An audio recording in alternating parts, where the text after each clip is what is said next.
Good morning. Hope everyone is doing well. Today is Monday, April the 20th, and today we're going to be looking at review problem number 6. For this problem, guys, this one's going to be really watered down. This will be the easiest problem that you have. Simply because it's unit circle, and I'm going to give you the unit circle, okay? So you will be allowed to use the unit circle on the exam.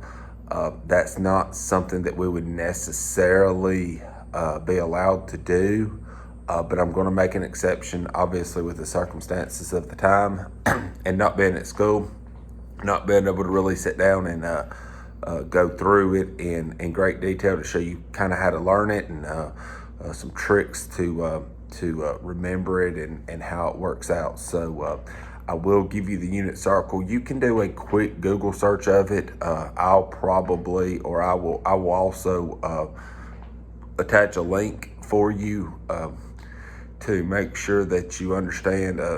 So make sure that you have it. Okay.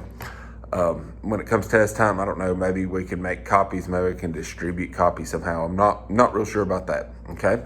But for today, I just drew a portion of the unit circle up here. Okay, this is not the whole unit circle, okay? So please understand, I just did a little bit of it, okay? I didn't go through it all.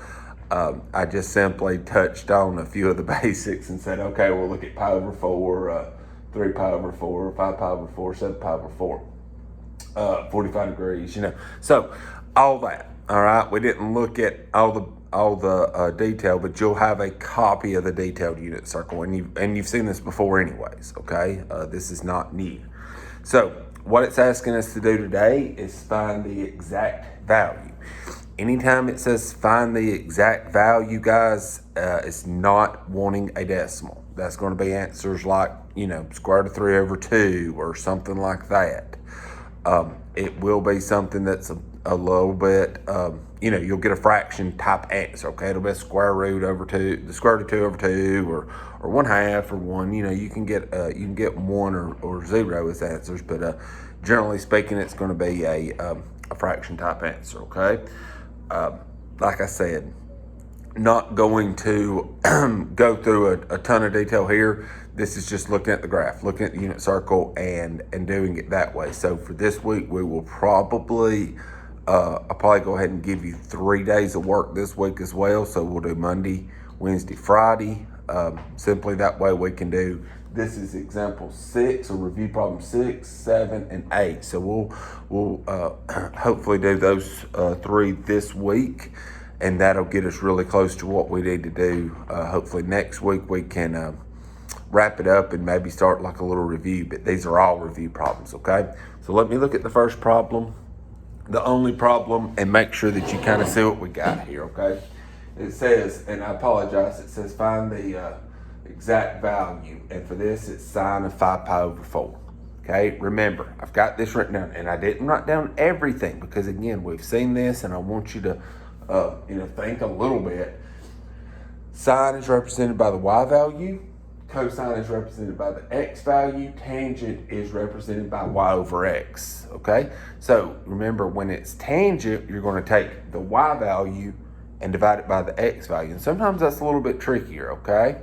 And that might be a problem that you see on the lesson today. I might give you one of those as an assignment, and you just try to simplify it down, see if you can get that right, okay? I'm not going to work one of those yet, but make sure you know how to do that. So, and then the reciprocal functions, cosecant, secant, cotangent, I doubt I deal with those a whole lot, but those are just flipping it. So it'd be 1 over y, 1 over x, and x over y. All right, so sine of 5 pi over 4. Again, very simple here. Find where 5 pi over 4 is. Right here. Sine is y. Y value here. Answer. Negative square root of 2 over 2. That's it. Okay. That's all you're doing. If you've ever, wanted to check these in your calculator, what you can do for these, I don't necessarily suggest it, but it's a, you know, sometimes a test taking skill, or if it's multiple choice and you freak out, you know, I could say, all right, if I type in, if I go to mode, change the mode of mine to radians, because we're dealing with radian measures here, and I say, okay, this is sine 5 pi over 4, 5 pi divided by 4, and I punch that in, I'm going to get a decimal, okay? I'm going to get negative, and in this case, 0.70711, and you're like, okay, well, Coach Wright, that don't tell me the exact value. You're right, okay? But I know if I do the division of this, if I do negative square root of 2 divided by 2, get the exact same thing, okay? So sometimes, you know, if you get in a pickle, if you get in trouble, sometimes that's a way, if you're allowed to use a calculator, you know, that's kind of a way to figure those out if it was a multiple choice test, you know, so it's one way to do it. All right, that's really all I got today. Then again, this is just looking at the unit circle, going through, you know, picking out, knowing sines y, cosines x, and tangents y over x, and just going through and picking those out.